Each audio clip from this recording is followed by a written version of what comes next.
Hi everybody, my name is Joe and this is my channel SomeTech. This is my first video ever and today I'm going to talk about the first unibody MacBook from Apple, and it's a 13-inch unibody or aluminum MacBook. It's not the Pro version, it's the basic version, and I'm going to see if it's worth it nowadays to buy one.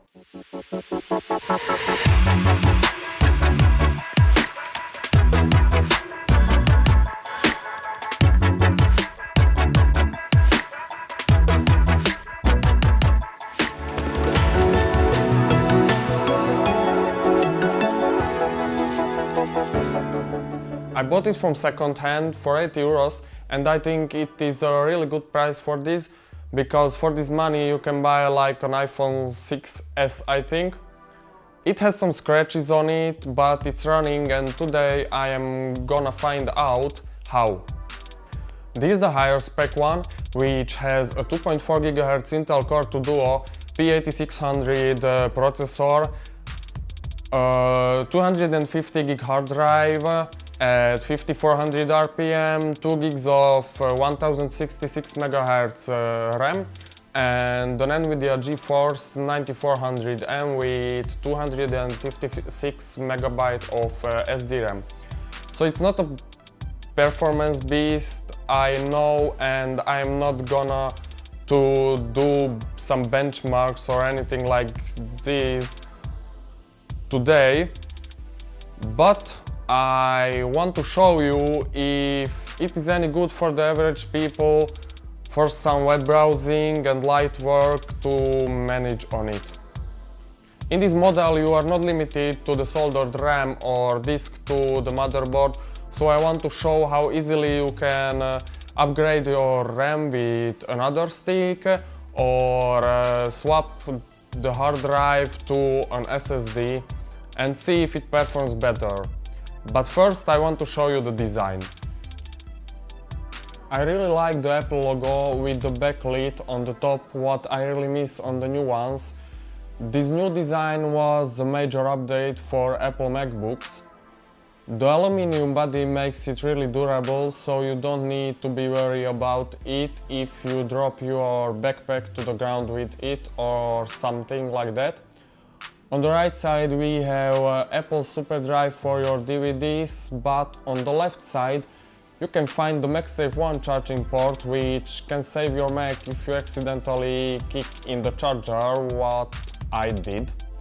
Anyway, there is a full-size Ethernet or RJ45 port, two full-size USB 2.0 ports, mini display port, 2.5mm stereo jack out for your headphones, and a 3.5mm stereo jack in for your mic, and the Kensington lock, which I think nobody cares about these days. The last thing is the battery indicator, what I miss too on the newer Macs. On the inside we can find a 13.3-inch display with 1280 to 800 resolution, so the aspect ratio is 16:10, as in the new 16-inch MacBook Pro. It is not a Retina display, but I think at this price point it is acceptable. It has cursor switch, backlit keyboard and a multi-touch trackpad with 3 speakers including the subwoofer. The weight is 2.04 kilograms and the price for this higher spec was nearly $1,600 on the release date. I think you can find everything on it what you need, except an SD card reader, which you can make with an USB dongle if you want it.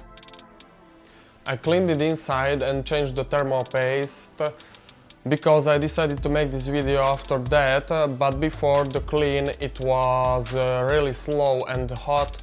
The thermal paste was original, I think, so about 12 years old, because this is a late 2008 model. It was thaw and dry, as you can see in the photos I made before. I'm not going to do a screen capture because I want to show you a boot test with a real speed test, and the screen capture may cause performance issues. This is a clean install of OS and you can see the specs I talked about before. Now run some apps like Safari. It takes some time. Reminders or notes.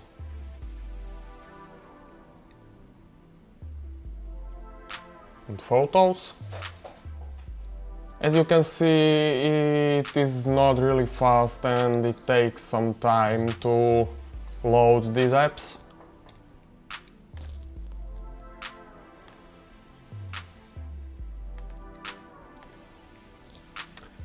If you want to watch movies, you can, but you can watch only 720p.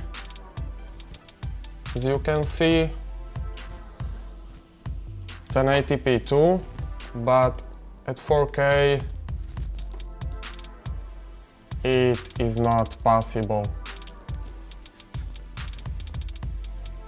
Now I have here a folder with 200 files and I'm going to copy it from the USB drive to the hard drive and fast forward it with this timer, so you will see the performance.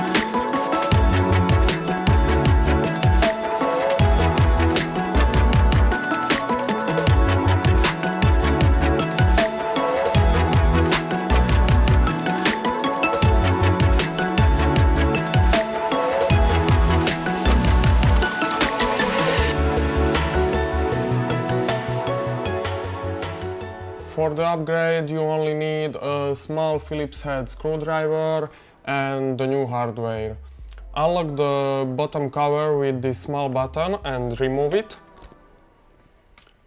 Remove the battery. Just pull it out. As you can see, I don't have the mounting hardware for the hard drive because somebody lost it, so I have only an anti-static bag for it. I know this is not the best solution, but I don't have another option for it now. But if you have it, there are 4 screws there which you need to remove and unplug the hard drive. Unscrew the 4 small screws on the bottom and the 4 small screws on the top. And remove the back cover.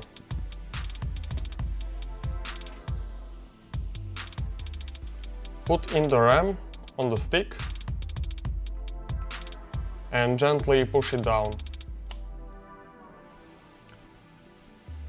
Somebody ripped off the connector for the subwoofer and the right speaker from the motherboard. I don't know who and how, but I will try to fix it another day. Mount back the back cover.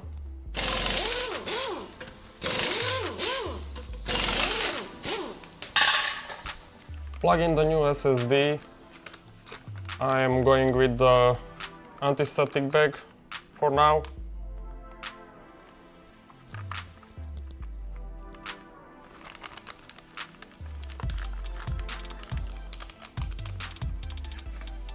Put back the battery and put on the bottom cover.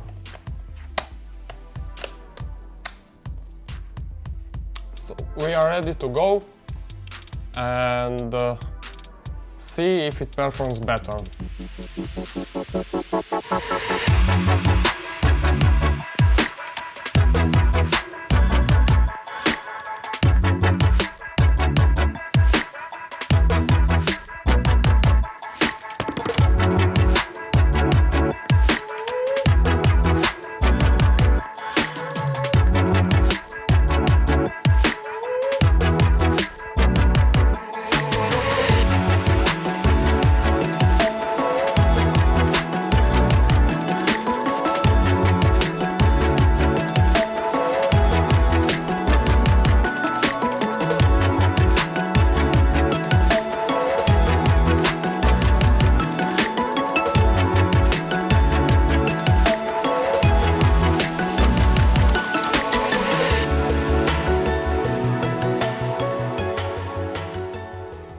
Welcome back. As you have seen, the up launch after the upgrade was really snappier and the boot time was really faster. If you want a small MacBook at a good price for like web browsing on the couch, I recommend this one. Thank you for watching my first video. If you have some other questions about it, put it in the comments below and hit subscribe if you want to see some other upcoming videos from me about some tech tips, reviews or troubleshooting.